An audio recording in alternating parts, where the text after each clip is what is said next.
J-Drone here. This is the XT001A. It binds and calibrates just like most other toy grades do. You just turn it on, turn the drone on, throttle up, throttle down, you're good to go, and you're ready for flight. So small drone, roll cage, you would think it's meant for outside. Yeah, I don't think so. I've seen advertisements of this where they were just strictly flying it outside. It's considered to be a safe drone. That way, if somebody bumps into it, it's not going to hurt them or whatnot, although I don't think propellers this small would hurt them, but I don't know. That's what they're gearing this towards, one of the safer drones to fly. It does have your traditional X body style on it, but it also has little T upwards that hold the brushless motors on this. This thing has some serious punch. I love the colorway, the orange and black on it. As you can see, I'm able to fly it. I'm able to fly it well, zero issues out here in the wind. We're going to go ahead and test the height here. How high can you take it? I don't know what that one. That's about as high.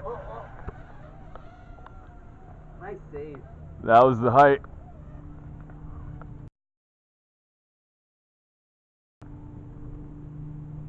He's on the roof. Yep. Alright guys, so max height test, I took it up, it kind of fell back down when it lost control, and then I took it back up again and lost orientation, so we ended up on a roof. Be careful guys, if you can't see too well, which I could see pretty well up high, I'm used to flying things up high, but with the sun you can kind of get sun blinded and lose orientation. Be careful. Make sure you're not flying near a building like I am, because if it goes up on the roof, there's a good possibility you don't have access to the roof. I'm fortunate and I do have access to this roof, so we're just going to fly off of it here. Again, I really like the way this looks. Charge time on this really doesn't take that long. I think it's anywhere from about a half an hour, a little over half an hour or so to charge this. As you can see there, it flips very cleanly, and it looks cool because of that cage. It looks like a full continuous motion as opposed to a quick blip like you'd normally see on like X5 clone type body style, which they have those in smaller, in the micro and minis, the T body style, X body style, and the same thing goes for the spinning. I'm constantly doing that spinning because I think it looks really cool. There's giving you a little bit of a range on this, so it's definitely doable as an outdoor flyer. If you wanted to add a sick indoor flyer to your arsenal, bam, this is definitely going to be that. You're not going to lose range inside. You can see how well I'm flying it out here and not losing range on it. There's a slight breeze, very slight breeze. I'm not really dealing with heavy wind at all, and it's able to fly in it. So definitely A+ on that. I'm right away, I mean, I'm not huge on small drones.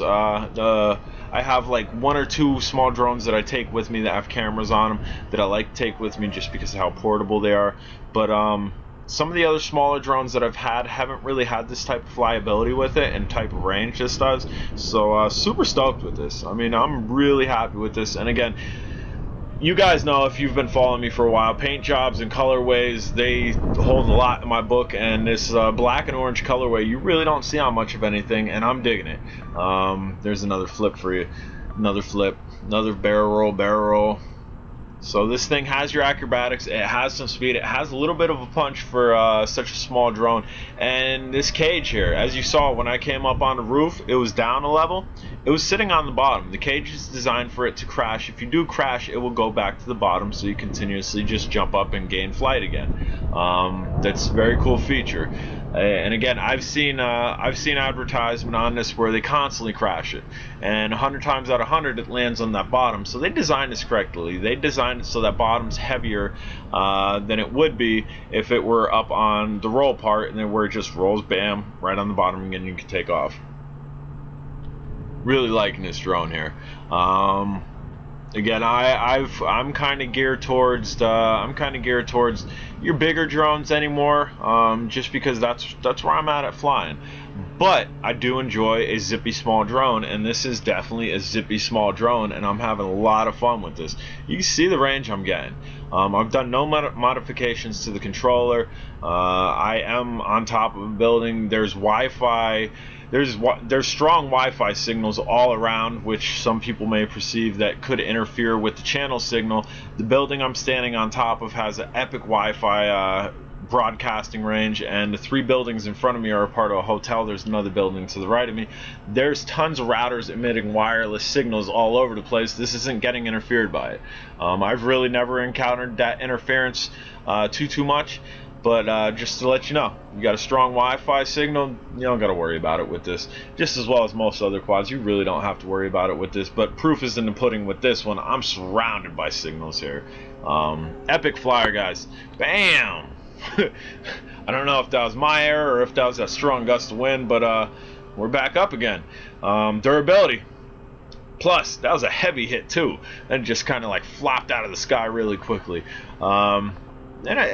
Not mad at it. I don't know why it did that. I might have pulled down on the trigger too quick. Generally, when I ascend and descend and try to charge forward, I'm killing the throttle while pitching forward, and that's the way you do that very quickly.